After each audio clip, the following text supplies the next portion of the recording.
دوستو، ہم سب جانتے ہیں کہ اس وقت ہمارے ملک میں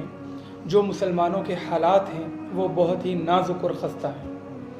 کہیں ان پر ظلم و تشدد کیا جا رہا ہے، کہیں ان کو ٹرول کیا جا رہا ہے، کہیں ان کے فنڈامنٹل رائٹس کو ڈیمالش کیا جا رہا ہے، اور افسوس کی بات یہ ہے کہ طاقت میں بیٹھے ہمارے نیتا اس پر خاموشی سادے ہوئے ہیں۔ ایسے نازک حالات میں جو بے فکر مسلمان ہیں کہ جن کا دین سے کوئی تعلق نہیں، صرف نام کے مسلمان، وہ اپنی زندگی جی رہے ہیں، انہیں کوئی مطلب نہیں، لیکن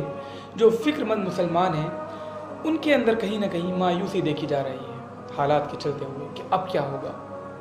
لیکن صرف مایوس ہونا اور افسوس کرنا، is it enough at this time?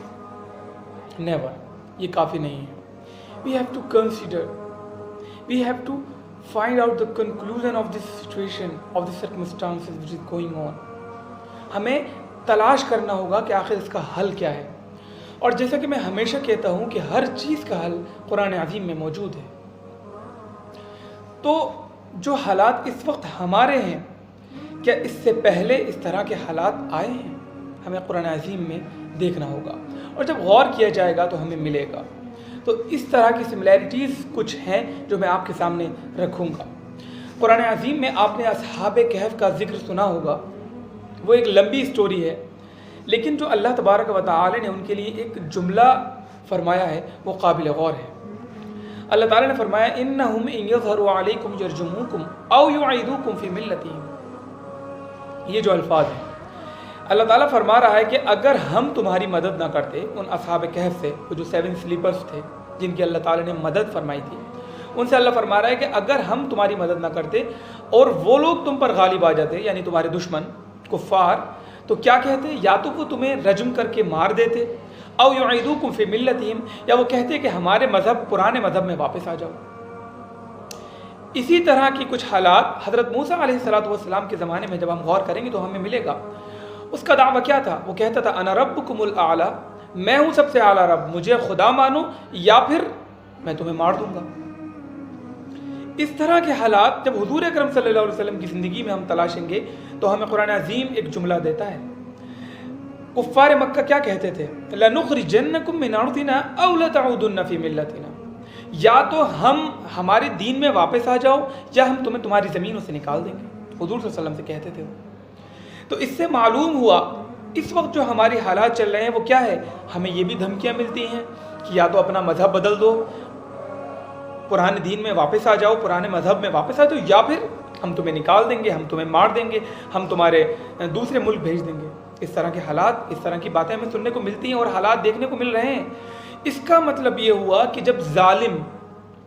ظلم کرتے کرتے، اپنا تشدد کرتے کرتے وہ ہار جاتا ہے تو اس کی آخری حد یہ ہوتی ہے، یعنی کہ یہ ظلم کی انتہا ہوتی ہے اس کا یہ کہنا کہ اب یا تو ہمارے دین کو مانو یا ہم تمہیں مار دیں گے یا نکال دیں گے۔ وہی حالات ہمارے ملک میں چل رہے ہیں۔ لیکن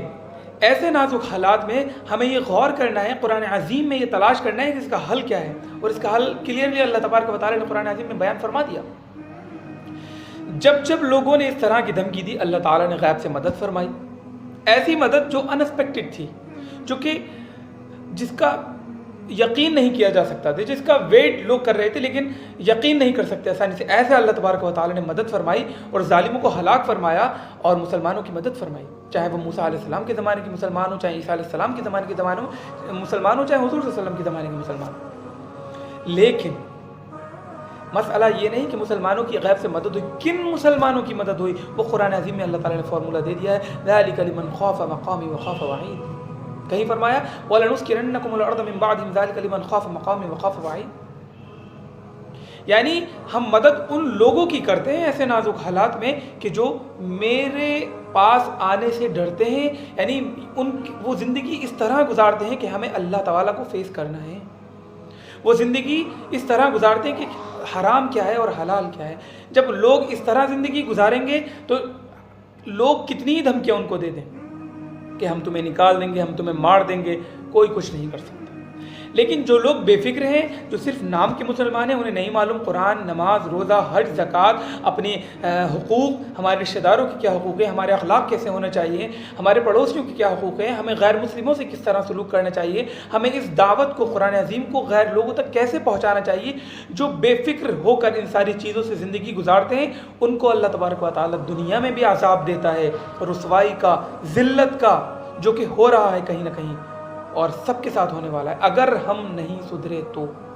اگر ہم نے اپنے آپ کو ریفارم نہیں کیا تو جس طرح ہم سننے کو ملتا ہے وہاں یہ ہو گیا، وہاں یہ ہو گیا، اس طرح کل ہماری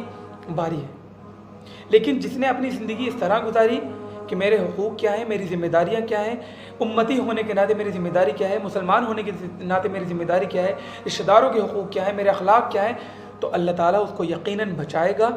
چاہے لوگ کتنے ہی طاقتور اس کے دشمن ہوں، ظالم کتنا ہی بڑی طاقت رکھنے والا ہو، ذرہ برابر اس کا نقصان نہیں پہنچا سکتا۔ لیکن یہ ان لوگوں کی مدد ہوتی ہے غیب سے۔ ہم قرآن عظیم میں دیکھ لیں کتنے ہی نبی آئے، ان لوگوں کی مدد کی، چند وہ لوگ تھے حضور کے ساتھ جن لوگوں نے صحیح طریقے سے حضور کو مانا اور ان کو فالو کیا، جن نبیوں کو مانا اور ان کتابوں کو فالو کیا، اللہ تعالیٰ نے ان کی غیب سے مدد فرمائی۔ اور جو غفلت میں اپنی زندگی گزار رہے تھے، سمجھ رہے تھے ہم مسلمان ہیں، ہم کلمہ پڑھتے ہیں، لا الہ الا اللہ محمد رسول اللہ، ہماری بھی غیب سے مدد آئے گی، تو مدد نہیں آئے گی، مدد ان کو ذلت کا عذاب دیا جائے گا، رسوائی کا عذاب دیا جائے گا، یہاں پہ بھی ان ظالموں کے ذریعے، اور قیامت میں تو اللہ تعالیٰ ہم سب کی حفاظت فرمائے، وہاں پہ تو اللہ عذاب دے گا ہی۔ اس لیے ضرورت ہے قرآن سے جڑنے کی، ضرورت ہے اپنے دین کو جاننے کی، ضرورت ہے قرآن عظیم کو مضبوطی سے پکڑنے کی، حضور صلی اللہ علیہ وسلم کی تعلیمات کو پڑھنے کی، اس پر عمل کرنے کی کوشش کرنے کی، اپنے گناہوں سے توبہ کرنے کی، اور توکل جو ہم غیر پارٹیوں پر کرتے ہیں، فلاں پارٹی جیت جائے گی تو ہمارا یہ ہو جائے گا، فلاں اگر نیتا بن گیا تو ہمارے کام آسان ہو جائیں گے، جب یہ گندی سوچ ہو جائے گی، اللہ پر توکل نہیں ہو کر غیر لوگوں پر توکل ہوگا، تو یقیناً تباہی اس سے بھی زیادہ بری آنے والی ہے۔ اس لیے توکل اللہ پر، حالات کچھ بھی ہوں، ہم اگر صحیح چلیں گے تو اللہ تبارک و تعالیٰ نے ہم سے وعدہ کیا ہے کہ ہمیں زمین پر ٹھہرائے رکھے گا۔ جب اس نے وعدہ کر لیا تو کوئی نکالنے والا نہیں ہے، کوئی ہمارا نقصان پہنچانے والا نہیں ہے۔ اس لیے ضرورت ہے اللہ پر توکل کریں، توکل کو جانیں، توکل آخر ہے کیا، بھروسہ ہے کیا، اور قرآن سے جڑنے کی کوشش کریں۔ اللہ تعالیٰ ضرور ہماری غیب سے مدد فرمائے گا اور خوشحالی آئے گی، ملک میں سکون ہوگا، امن ہوگا۔